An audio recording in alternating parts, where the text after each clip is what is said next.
thank you again for being here this evening and coming out on a rainy night. Prepared a couple of documents for you ahead of time. The one says General Conference 2019, Resources and Information for Follow-Up. What we've done here is something similar to what we've done in our prior informational sessions. And so I've captured some general information sites, such as the Virginia Conference website, and you've got contact information there. The United Methodist Church service that also listed where you can find some of the major movements within the larger denomination, especially within our conference area. One of those is Mainstream UMC, and then I've shown there a little clip of something off of their website, and I tried to do that this time so that each of these groups that are working toward General Conference 2020, that's why I put that date up there. I wanted to give you a little excerpt from one of their most recent articles so you get an idea of what they are about and where they fall along the spectrum. UMC Next is one at the bottom. We've talked about them before. Virginia Methodist for a New Thing. On the back sheet, Forward. So those groups, the last four I mentioned, are more along the centrist and more progressive wing of things, and then Wesleyan Covenant Association and Good News Movement are more on the conservative end of things. So we wanted to present the spectrum so that you would hopefully find your own voice somewhere within there. Also want to mention just here some general information. Of course, the dates for upcoming events are on the back. The next gathering for UMC Next is coming up. There's a gathering regionally. So this one's part of the Baltimore-Washington Conference. It's not a Virginia conference, but Baltimore-Washington, and I thought some of you may be interested in the date, time, and location for that. And then the Leadership Institute is coming out of the Church of Resurrection. That's the largest Methodist church in the country, and the focus of the Leadership Institute is General Conference this year, discerning the future of the Methodist Church. Then we've also included the dates for the next General Conference, Annual Conference, and Jurisdictional Conference. So I thought you might find it interesting. We are part of the Southeastern jurisdiction. Many of you know that. You'll find Virginia there. We're in the Virginia Conference. We're in the Alexandria District, in the Virginia Conference, in the Southeastern jurisdiction. So I thought you might be curious to see what other states and conferences are part of that Southeastern jurisdiction. Because at annual conference this year, which is the gathering of clergy and laity from all across the Virginia Conference, we elected delegates to go to the next jurisdictional conference and the next general conference, as well as alternates. And I thought you might be interested. Some of you may know some of these people if you're involved in some district committees and such, no other clergy or laity. We elect clergy and laity, clergy elect clergy, laity elect laity at annual conference. And we elect, the number of persons is based on the size of the annual conference. So smaller conferences, of course, elect a fewer number of delegates. Virginia elects a larger number. And we elect 11 clergy, 11 laity to go to General Conference. Then we elected 11 clergy, 11 laity to go to Jurisdictional Conference. And then things arise and people aren't always able to make it, so we elect 10 alternates for each as well. One thing that happened this year that was a bit unexpected is that the majority, well, actually all of the persons who were elected from Virginia fall within the centrist to progressive end of things. So all the persons who will represent Virginia annual conference at General Conference, and you can see here kind of how that falls out across the country if you're curious. This shows that the majority of persons who will be representing the United States at the next General Conference fall either along centrist or progressive lines. And you can tell here the red, all the states that show up in red are centrist to progressive. And then the pink is the next line down, and then those who are on the conservative, traditional end of things are the darkest states in the map. We just thought you might find that interesting. So these are the persons who will be voting on topics and issues at the next general conference that comes up in May of next year. Yeah. I just have a question though. For the ones that are, for the delegates that go, my understanding is it sort of works like the electoral college, and that while you might have a 53-47 split, say in a church, if it's the progressives that would win the 53%, all of the delegates going would be on the progressive side, and so it would come up as a red state there. And this is this says that 70 to 100% of the delegates who were elected in the red colored states would fall centrist to progressive.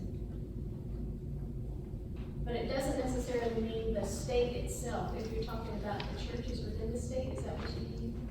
yes, I'm trying to understand it. My understanding is it's not entirely as clear cut as this map may make it seem. Yeah, it may not be by the time people actually vote. There may be there's probably a leeway in some of those numbers. And persons vote, they don't vote based upon the church necessarily that they represent when they go. When persons go to general conference, they vote their own prayerful conscience. Right, they don't represent the church that they came from, and they don't represent the laity of the church, which I understand is much more conservative than the clergy of the church. It depends on the area, it depends on the church. All churches are a little different, yeah. And most churches have persons somewhere along the spectrum. I don't think the church speaks with one voice on the topic. I don't think clergy speak with one voice on the topic. So in every church you're going to find some sort of spectrum.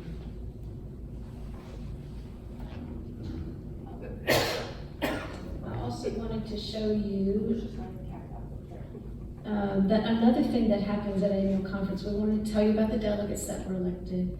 The other primary thing that happened at conference is that there were motions on which we voted. And we had, just 6 motions that came before conference this year. 5 of those were passed, 1 of those was not. The first one here was passed. This has nothing to do with issues of homosexuality. This was a matter of wanting to equal the numbers out and save the conference some money.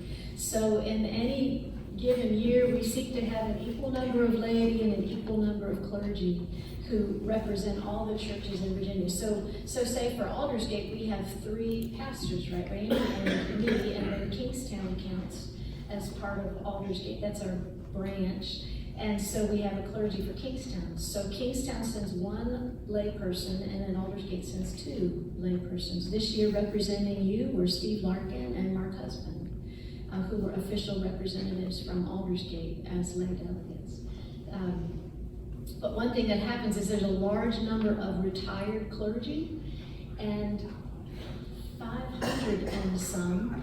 And so what the districts do is have at-large delegates to try to have as many lay delegates to represent enough folks to cover all the retired clergy. But the retired clergy don't all come because they're retired. And you don't have to, really. So what this motion sought to do is to equalize those numbers a little bit. If we find out that some of the retired clergy aren't coming, then the conference won't have to pay for other lay delegates to come to represent the districts to help even out the numbers. Does that make sense? So the idea was that we could essentially save about $76,000 a year in the conference if we try to equal out the numbers a little bit. Which reduces apportionments. Right, which reduces apportionments to churches, which is good news. Yeah. So that was the first motion. That passed. People liked the idea of saving money. Okay. So the second motion was to remove the second motion was to delay punishment to clergy before the rules take effect. So this says, I move that we, the Virginia Annual Conference, encourage Bishop Weaver and Bishop Lewis. Bishop Weaver is the acting bishop for the conference. Bishop Lewis is our appointed official bishop for the conference, but she's on a medical leave right now. So while she's on leave, Bishop Weaver is serving in her absence. So we encourage the bishops and other members of the conference leadership team to, as an act of grace, delay any inquiry of the official conduct of clergy related to chargeable offenses outlined in the discipline related to LGBTQIA clergy candidates, and same-gender weddings until after General Conference 2020. And that passed. Bishop Weaver said it was allowable because the language said encourage and not force, or because a bishop can do what a bishop wants to do in that regard. So we can encourage but not force or mandate. That's a better word. Yeah, that's a better word. And that one passed. So the third motion that passed was to move that the Virginia Annual Conference call upon the 2020 General Conference to delete some of the language from paragraph 161, that the Methodist Church does not condone the practice of homosexuality and considers this practice incompatible with Christian teaching. So that passed when people voted on it, but of course that means that's an encouragement toward General Conference. It doesn't have weight. It has a little bit of weight. Yeah, it doesn't have actual weight. But what it does is it says something about the general tenor of the larger conference, at least those persons who were there voting as delegates this year. So it represents, I guess, the thoughts, the majority of the body of those who were voting at that time at annual conference. The next motion was very similar. It was about removing other language from the Book of Discipline. They were urging 2020 General Conference to delete more of the language. This was the incompatibility clause from paragraph 304 that passed. This next one passed. This was also urging, it was very similar. These three motions were voted on at the same time. This one was removal of further language. This one from the Book of Resolutions. That one passed. The last one did not pass. This one, motion 6, which was about an amicable separation and multiplication of ministries. So this had to do with an amicable separation and multiplication of ministries that is acceptable and fair to progressive, centrist, and traditional perspectives.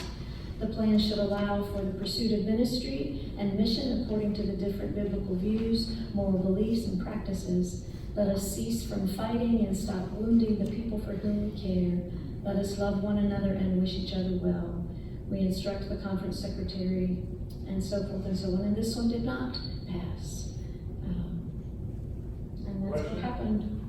Why do you think it didn't pass? That's a good question. He said, the question was, why do we think it did not pass? It's a good question. I'm not sure. I thought it looked fairly close to me, just eyeballing the room.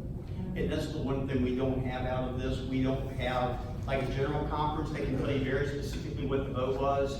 You can't at an annual conference. It's a show of hands. So it could have been, 51-49%, but. Yeah, I'm not sure. And I noticed when I was reading, I try to read from different perspectives and read the websites for the groups that are on different ends of the spectrum.